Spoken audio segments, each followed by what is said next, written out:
warahmatullahi wabarakatuh. Bagaimana kabarnya anak-anakku? Mudah-mudahan sehat selalu ya. Baiklah anak-anakku, sekarang kita mempelajari ekosistem part 2 ya, atau bagian kedua, yaitu pola-pola interaksi dalam ekosistem.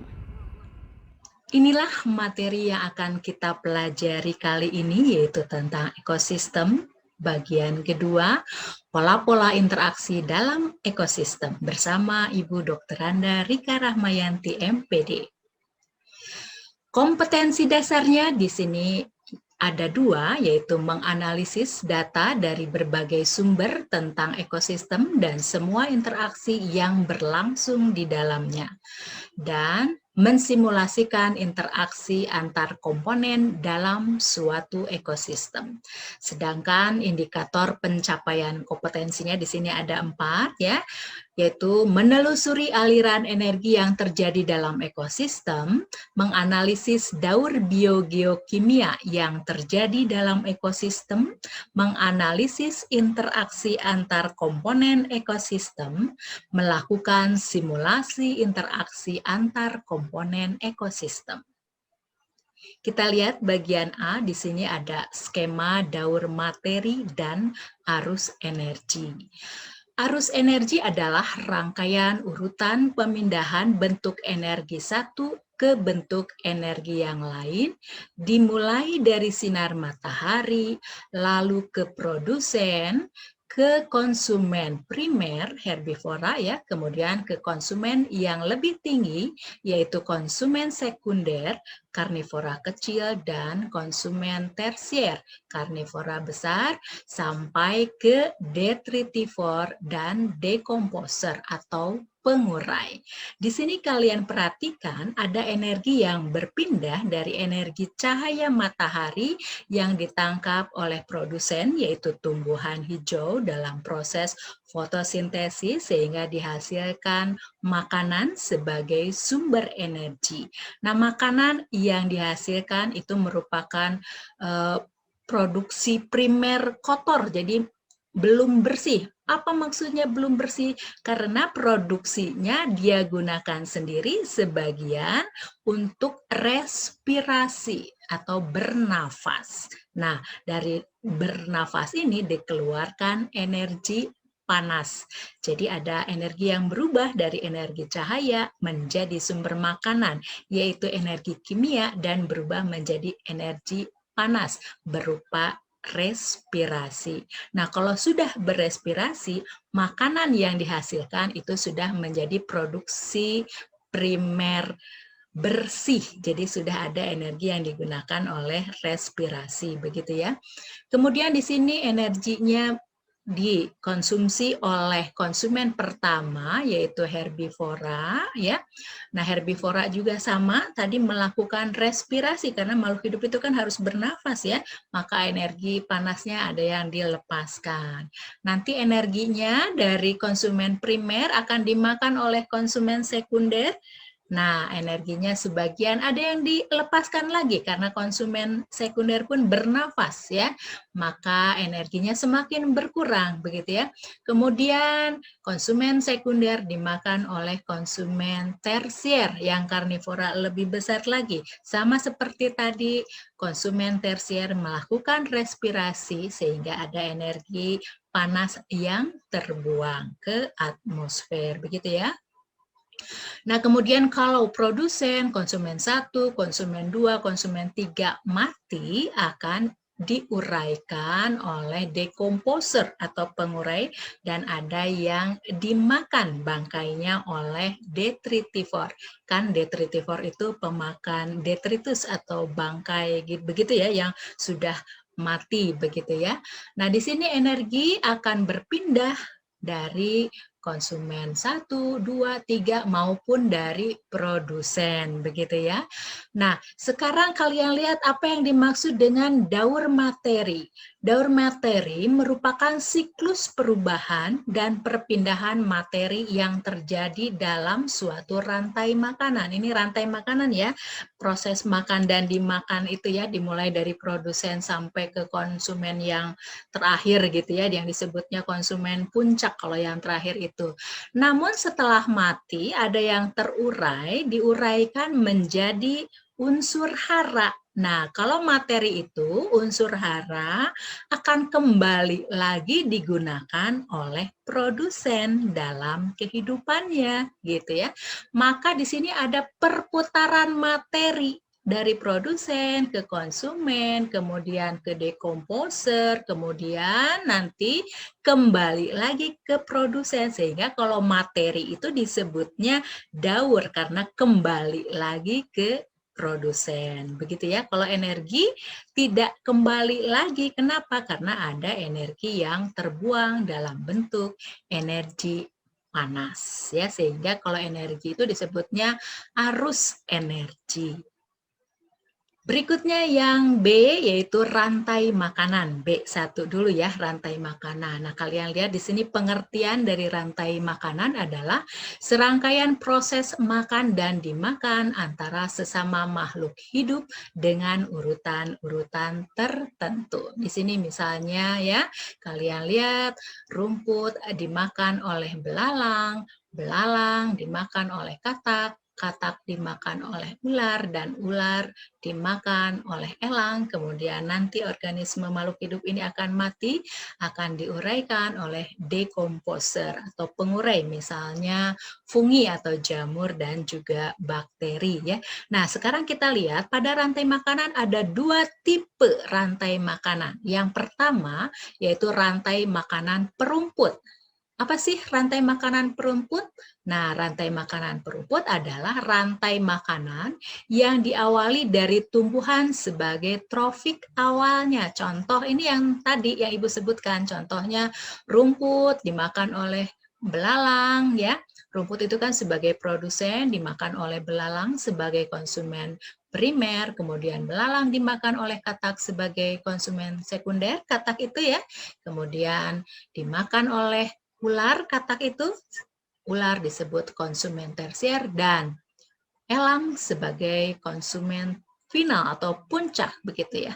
Nah, di sini jadi penekanannya trofik yang pertama adalah produsen. Contohnya misalnya rumput. Boleh selain rumput juga yang lainnya asal tumbuhan ya yang dapat membuat makanan sendiri karena memiliki klorofil. Misalnya padi gitu ya, padi dimakan oleh tikus, tikus dimakan ular, ular dimakan elang. Nah, seperti itu contohnya. Jadi boleh apapun itu tumbuhannya ya.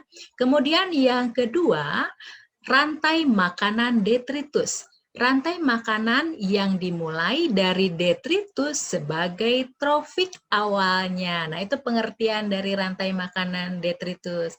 Kalian ingat kan, detritus itu adalah organisme yang sudah mati begitu. Misalnya ada serpihan daun ya, detritus itu. Kemudian dimakan oleh cacing tanah dimakan oleh ayam, dan ayam dimakan oleh manusia. Nah, itulah tipe rantai makanan. Kita lihat berikutnya yang B2, jaring-jaring makanan. Pengertian dari jaring-jaring makanan adalah gabungan dari beberapa rantai makanan yang saling berhubungan dalam suatu ekosistem. Nah, di sini kalian lihat ya, sebetulnya di sini ada beberapa rantai makanan gitu ya. Misalnya rantai makanan yang pertama, tumbuhan dimakan oleh kelinci, kelinci dimakan oleh rubah. Rantai makanan kedua, misalnya tumbuhan dimakan oleh tikus, tikus dimakan oleh rubah. Rantai makanan yang lain, misalnya tumbuhan dimakan oleh burung pemakan biji, burung pemakan biji bisa dimakan oleh elang, bisa juga dimakan oleh ular. Ular misalnya dimakan lagi oleh elang, begitu ya. Kemudian ada rantai makanan yang lain, yaitu tumbuhan dimakan oleh belalang, belalang dimakan oleh laba-laba, dan nanti laba-laba dimakan oleh burung pemakan serangga, burung pemakan serangga, bisa dimakan oleh rubah, bisa pula dimakan oleh elang, dan juga di sini laba-laba bisa dimakan oleh ular, kemudian ular dimakan oleh elang. Jadi jelas di sini ya ada beberapa rantai makanan yang saling berhubungan begitu satu sama lain, sehingga di sini kadang-kadang tumpang tindih gitu ya antara satu rantai makanan dengan rantai makanan yang lain. Nah, kalian bisa membuat video pembelajaran simulasi jaring-jaring makanan. Caranya gimana? Mudah sekali. Kalian tinggal print saja gambar-gambar misalnya kelinci, tikus, burung pemakan biji, laba-laba, belalang ya. Kemudian tentu saja harus ada produsennya ya, tumbuhan, kemudian hewan-hewan pemakan yang lainnya begitu ya. Nah, jadi setelah kalian buat itu di print gambar-gambarnya, kalian letakkan gitu ya di meja misalnya, kemudian kalian ambil benang gitu ya. Misalnya dari tumbuhan di sini ya, tarik benang ke burung pemakan biji. Nanti tarik lagi benang dari burung pemakan biji ke elang. Kemudian yang lainnya ada burung pemakan biji, tarik ke ular benangnya itu begitu ya. Dan seterusnya benangnya dihubungkan antara satu organisme ke organisme pemakan lainnya begitu ya, sehingga nanti terlihat jelas pada benang-benang itu ada hubungan rantai makanan satu dengan lainnya saling berhubungan, sehingga itulah yang disebut dengan jaring-jaring makanan. Nanti akan jelas tampak dari tali tadi yang saling berhubungan ya. Gampang ya bikin video pembelajarannya ya.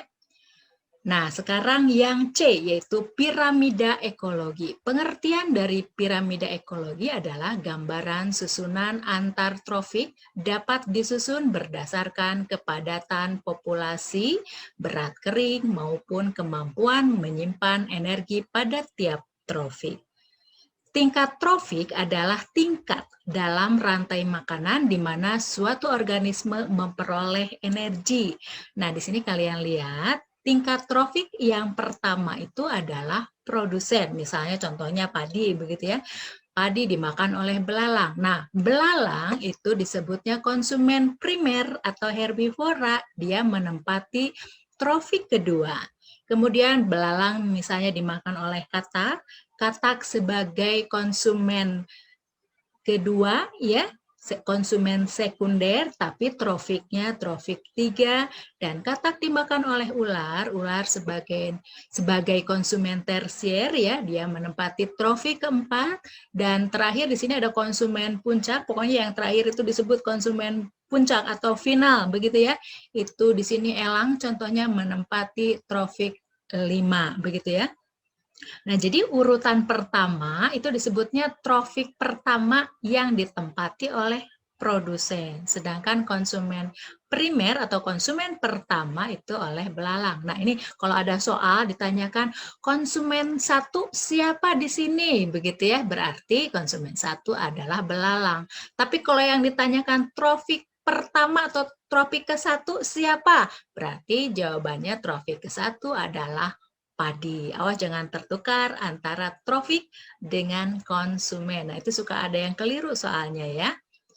Berikutnya macam-macam piramida ekologi. Yang pertama piramida jumlah. Piramida jumlah menggambarkan jumlah individu dalam populasi yang menempati tingkat trofik tertentu. Nah, piramidanya semakin ke atas, kalian lihat itu semakin sedikit ya. Di sini misalnya produsen jumlahnya ada 1000, kemudian konsumen primernya ada 100, konsumen sekundernya ada 15, dan konsumen yang puncak ya, yang tersier itu ada 3 misalnya begitu ya. Jadi semakin ke atas jumlahnya semakin sedikit gitu ya, mengerucut gitu ya. Kenapa harus seperti itu? Karena kalau produsen jumlahnya harus banyak untuk mencukupi kebutuhan makanan dari konsumen primer gitu ya. Nah, kalau seandainya misalnya konsumen primernya justru lebih banyak daripada produsen begitu ya, jadi piramidanya terbalik seperti ini gitu ya, seperti ini, maka nanti konsumen akan terjadi kompetisi atau persaingan yang sangat ketat bahkan bisa menimbulkan kanibalisme, yaitu memakan antar sesama jenisnya sendiri, begitu ya. Nah, itu bahaya. Jadi semakin ke atas jumlahnya harus semakin sedikit supaya ekosistem tetap seimbang ya. Nah, berikutnya piramida biomasa. Piramida biomasa adalah berat total komponen biotik pada area tertentu pada waktu tertentu. Biasanya dihitung sebagai berat kering per meter persegi. Piramida biomasa dibuat berdasarkan berat total populasinya pada suatu waktu. Untuk menghindari kerusakan habitat, biasanya hanya diambil sedikit sampel dan diukur, lalu total seluruh biomasanya dihitung. Nah, di sini ada dua macam bentuk piramida. Yang pertama, piramida terbalik pada habitat air, dan yang kedua, piramida tegak pada habitat darat. Nah, kalian lihat kalau yang piramida tegak pada habitat darat itu sama bentuknya seperti yang pada piramida jumlah, yaitu semakin ke atas, semakin sedikit. Contohnya di sini misalnya produsen dihitung berat keringnya berapa, begitu ya. Berat kering itu yang berat organisme tanpa air, jadi harus melakukan proses pengeringan terlebih dahulu, begitu ya. Kemudian konsumen primernya di sini misalnya ada 100 kg, konsumen sekundernya ada 10 kg, dan konsumen tersiernya ada 1 kg ya. Jadi berat keringnya semakin ke atas semakin kecil gitu ya, karena jumlahnya pun dari organisme ini kan semakin kecil begitu ya, atau semakin sedikit. Nah, bagaimana dengan yang piramida terbalik pada habitat air begitu? Jadi yang semakin ke atas justru semakin besar gitu ya, beratnya semakin berat atau masanya semakin berat begitu ya.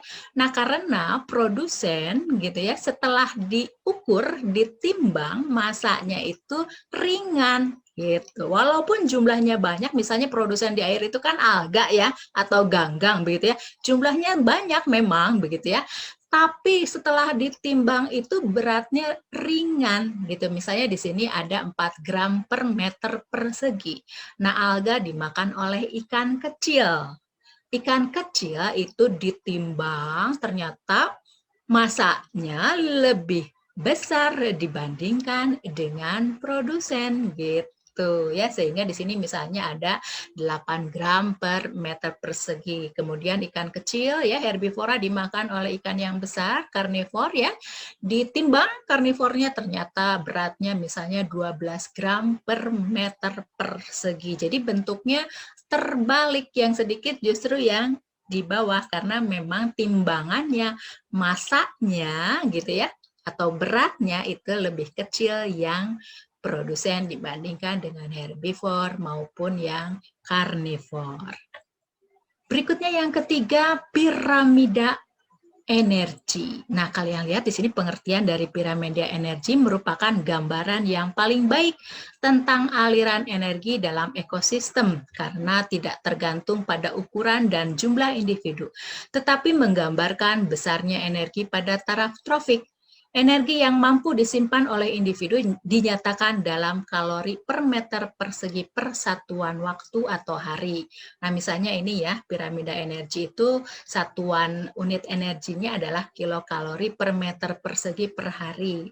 Jadi energinya itu ya diukur begitu ya, sehingga produsen misalnya di sini ada 1000 gitu ya, kemudian konsumen primer ada 10, konsumen sekunder ada 1, kemudian konsumen tersier ada 0,01. Jadi energi yang digunakan itu kan kalian sudah memperhatikan pada pembelajaran sebelumnya yang Ibu tadi sebutkan, itu semakin ke atas itu semakin berkurang karena ada energi panas yang hilang, begitu ya. Nah, sekarang yang D, daur biogeokimia. Daur biogeokimia adalah proses peredaran unsur-unsur kimia dari lingkungan ke komponen biotik dan kembali lagi ke lingkungan. Jadi di sini ada bio, ya di sini bio itu apa? Komponen biotik. Kemudian geo, geo itu kan bumi ya, maksudnya lingkungan. Gitu ya. Kimia di sini adalah unsur-unsur kimia. Jadi ada gabungan dari bio, geo, dan kimia. Kita bahas di sini macam-macam daur biogeokimia, ada 5, yaitu yang pertama daur air, yang kedua daur karbon dan oksigen, yang ketiga daur nitrogen, keempat daur fosfor, dan kelima daur sulfur atau belerang. Kita lihat yang pertama yaitu daur air. Nah, kita lihat dulu ya manfaat air di sini misalnya sebagai pelarut, sebagai penyusun utama protoplasma, kemudian dalam proses fotosintesis, stabilisator temperatur atau suhu, dan sebagai media transport. Nah, sebetulnya masih ada lagi beberapa manfaat air bagi makhluk hidup ya. Nah, sekarang kita lihat di sini ada peristiwa daur airnya bagaimana ya. Yang pertama ada peristiwa evaporasi. Evaporasi adalah proses air yang ada di laut, rawa, sungai yang menguap karena adanya pemanasan dari sinar matahari. Jadi di sini ada penguapan ya, karena adanya pemanasan dari sinar matahari ya, disebutnya evaporasi. Namun diingat di sini evaporasi itu penguapan pada benda-benda mati, contohnya air laut, sungai, dan rawa. Sedangkan yang berikutnya ada yang disebut dengan transpirasi. Nah, ini transpirasi adalah proses penguapan yang terjadi pada jaringan makhluk hidup. Misalnya di sini tumbuhan, ya. Tumbuhan juga karena ada pemanasan dari matahari akan terjadi proses penguapan. Nah, itu disebutnya transpirasi. Jadi kalau transpirasi penguapan yang terjadi pada makhluk hidup. Nah, ada yang menggabungkan istilah evaporasi dengan transpirasi menjadi evapotranspirasi. Artinya penguapan dari benda mati dan benda hidup begitu ya. Nah, berikutnya setelah terjadi penguapan akan terjadi proses kondensasi, yaitu proses di mana berubahnya uap air di atmosfer menjadi partikel es yang sangat kecil dan saling mendekat satu sama lain, sehingga akan menggumpal sebagai awan. Ya, jadi kondensasi itu tadi yang uap air yang ada sudah di udara, di atmosfer ya, akan berubah menjadi partikel es yang sangat kecil ya. Kemudian berikutnya terjadilah presipitasi ya. Ketika terlalu banyak air yang terkondensasi, maka tetesan air di awan akan menjadi besar dan berat gitu ya, saking banyaknya begitu ya, sehingga jatuhlah sebagai hujan salju atau juga hujan es begitu ya. Jadi hujan itu macam-macam ya, ada yang hujan air, ada yang hujan es begitu ya, ada yang berupa salju begitu ya. Nah, kemudian air turun ke bumi ya, misalnya di sini ke gunung, maka akan mengalir terus dari sungai, kemudian ada yang terserap oleh tumbuhan menjadi air tanah sebagai sumber cadangan air ya. Kemudian ada yang nanti mengalir lagi ke laut. Demikian seterusnya nanti berulang-ulang ya, nanti akan terjadi penguapan lagi seperti tadi. Nah, itulah yang disebut dengan daur air. Nah, kalian juga mungkin terdengar ya, sekarang ini sedang hujan nih, Ibu sedang syuting pembelajaran video PJJ ini. Sekarang yang kedua, daur karbon dan oksigen. Karbon adalah unsur dasar pembentuk karbohidrat, protein, DNA, lemak, dan senyawa organik lain yang mutlak untuk kehidupan. Oksigen diperlukan dalam respirasi. Siklus karbon adalah aliran karbon yang melewati berbagai tahap sistem di bumi, baik melalui tumbuhan, hewan, dan manusia yang terjadi secara alami. Nah, apa saja sih peristiwa yang dialami dalam siklus daur karbon dan oksigen, yaitu peristiwa respirasi dan fotosintesis. Kalian lihat di sini misalnya ya, ini kan makhluk hidup nih, tumbuhan, hewan, dan manusia itu kan pasti bernafas atau berespirasi. Dari pernafasan ini diperlukan oksigen dan dikeluarkan CO2 ya. Nah, jadi oksigen diperoleh dari mana? Oksigen diperoleh dari hasil fotosintesis gitu ya. Fotosintesis itu melibatkan karbon dioksida dan air juga cahaya matahari yang terjadi di klorofil dan dihasilkan sumber makanan, ini ya glukosa dan juga dihasilkan oksigen. Jadi dari fotosintesis dihasilkan oksigen nih. Fotosintesis dihasilkan oksigen ke atmosfer. Oksigen digunakan untuk bernafas bagi hewan, manusia dan tumbuhan ini sendiri gitu ya. Hasil pernafasan dikeluarkan CO2 ke atmosfer. CO2 nanti diserap oleh tumbuhan untuk proses fotosintesis. Lagi-lagi tumbuhan penting sekali di sini ya, karena dapat mengambil CO2 dari udara, bisa berasal dari tumbuhan, hewan, manusia, maupun misalnya dari pemakaian energi oleh manusia dari pabrik-pabrik itu ya. Pabrik-pabrik itu kan mengeluarkan asap CO2 begitu ya. Jadi kalau di udara banyak CO2, kalau tidak tersaring, terserap oleh tumbuhan, maka akan menimbulkan lapisan yang disebut dengan efek rumah kaca sehingga terjadilah pemanasan global atau global warming sehingga suhu bumi semakin panas dan nanti bagaimana akibatnya?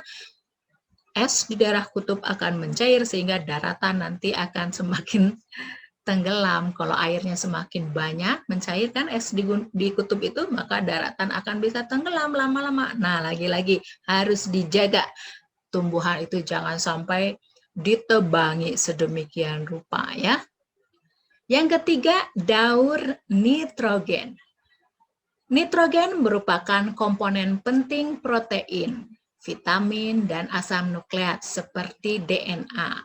Siklus nitrogen adalah suatu proses konversi senyawa yang mengandung unsur nitrogen menjadi berbagai macam bentuk kimia yang lain. Nah, sekarang kita lihat bagaimana peristiwanya ya.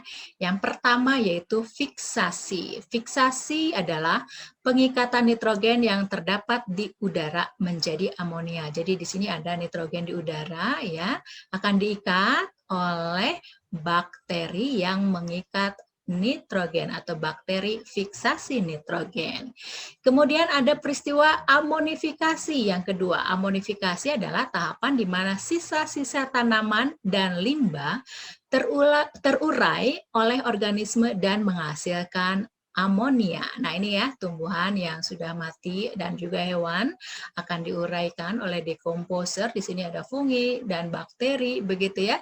Dan nanti akan menghasilkan amonia. Nah itu peristiwanya disebut amonifikasi ya. Amonia adalah senyawa berupa gas pada tanah kering yang menguap. Sebaliknya pada tanah yang basah atau lembab, amonia akan membentuk ion amonium atau NH4+ dan larut ke dalam air. Jadi di sini akan terbentuklah amonium atau NH4+ ya. Setelah itu terjadi peristiwa nitrifikasi. Nitrifikasi merupakan konversi amonium menjadi nitrat. Jadi amonium menjadi nitrat, tapi sebelumnya menjadi nitrit dulu, NO2- dan dari nitrit baru menjadi nitrat atau NO3-. Setelah itu nanti nitrat ya akan mengalami asimilasi. Apa sih asimilasi? Asimilasi yaitu tumbuhan memperoleh nitrogen yang berasal dari tanah melalui proses penyerapan akar dalam bentuk ion nitrat atau ion amonium. Jadi nitrat yang dihasilkan dari proses nitrifikasi dimanfaatkan berupa ion nitrat dan ion amoniumnya oleh tumbuhan untuk proses asimilasi atau ada yang mengatakan fotosintesis. Nah, sebagian lagi nitratnya ada yang kembali ke atmosfer begitu ya dengan peristiwa yang disebut denitrifikasi oleh bakteri. Denitrifikasi. Denitrifikasi apa sih? Yaitu proses reduksi atau pengurangan nitrat yang berubah menjadi gas nitrogen. Jadi berubah nih, berkurang tadinya NO3- menjadi N2 atau menjadi nitrogen. Yang keempat, daur fosfor. Daur fosfor diawali dari sumber utama fosfor yang ditemukan dalam batuan melalui proses pelapukan. Jadi di sini ada batuan yang melapuk ya. Kemudian yang kedua, penyerapan oleh tanaman, jamur, dan mikroorganisme di sekitar yang mampu menyerap fosfor ke dalam tubuh. Begitu ya, diserap tuh fosfornya. Kemudian akan terjadi proses dekomposisi.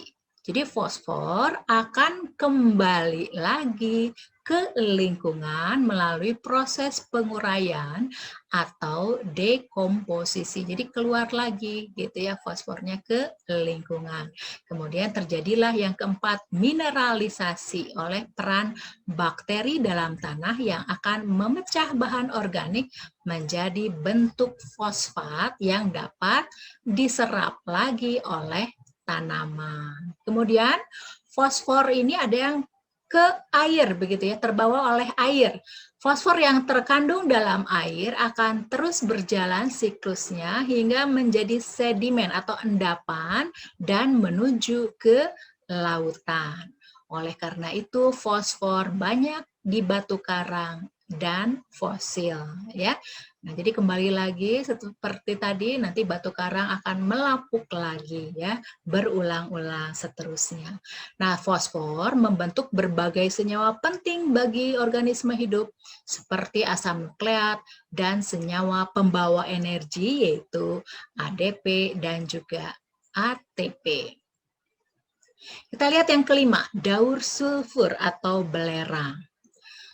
Sulfur merupakan komponen penting yang dapat memberikan asupan protein bagi tubuh. Aktivitas dari gunung berapi, sumber air panas yang mengandung belerang, biasanya kan kalian kalau pergi misalnya ke Tangkuban Perahu gitu ya, itu kan ada belerang, bau belerang gitu, kecium begitu ya. Kemudian serta hasil dari penggunaan bahan bakar fosil, di sini misalnya ya, turut melepaskan sulfur ke atmosfer. Jadi sulfurnya akan ke atmosfer ya.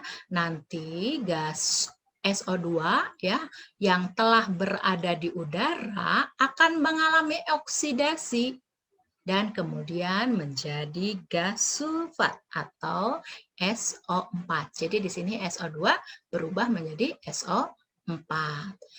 Proses pembusukan bahan-bahan organik yang dilakukan oleh mikroorganisme, di sini misalnya bakteri atau fungi ya, itu juga akan menghasilkan belerang. Nah, di sini misalnya ada organisme yang mati ya, tumbuhan atau herbivora, karnivora mati, begitu ya, akan diuraikan, akan melakukan proses pembusukan bakteri dan fungi ini akan menghasilkan belerang baik dalam wujud gas yang dilepaskan ke atmosfer, juga ada yang masuk ke dalam tanah dalam bentuk H2S ini ya. Nah, gas H2S yang ada di atmosfer ya akan mengalami fase oksidasi sehingga menjadi gas sulfat gitu. H2S juga berubah menjadi sulfat ya. Kemudian gas sulfat akan bereaksi dengan air membentuk hujan asam. Jadi turunlah hujan asam begitu ya yang akan turun ke bumi. Sedangkan gas H2S yang terdapat di dalam tanah tadi ya akan memasuki fase reduksi atau pengurangan yang akan menghasilkan unsur tunggal sulfur. Bahasa kimianya itu S ya kalau sulfur itu ya. Jadi di sini H2S akan berubah menjadi sulfur. Jadi unsur tunggal. Nanti adanya sulfur ini ya dimanfaatkan oleh tanaman misalnya sehingga tanaman tersebut akan mengandung protein gitu ya dan juga ada vitamin di dalam tanamannya begitu ya. Nah, sekarang apa yang dimaksud dengan keseimbangan ekosistem? Keseimbangan ekosistem adalah di sini ya, ekosistem dikatakan seimbang apabila komposisi di antara komponen-komponen penyusun ekosistem, yaitu komponen biotik dan komponen abiotik dalam keadaan seimbang atau berada pada porsi yang seharusnya, baik jumlah maupun peranannya dalam lingkungan. Anak-anak, marilah kita jaga ekosistem agar tetap seimbang, sehingga kita akan bahagia. Nah, itulah materi yang sudah kita pelajari ya. Alhamdulillah, mudah-mudahan kalian dapat mengerti. Terima kasih atas perhatiannya. Wassalamualaikum warahmatullahi wabarakatuh.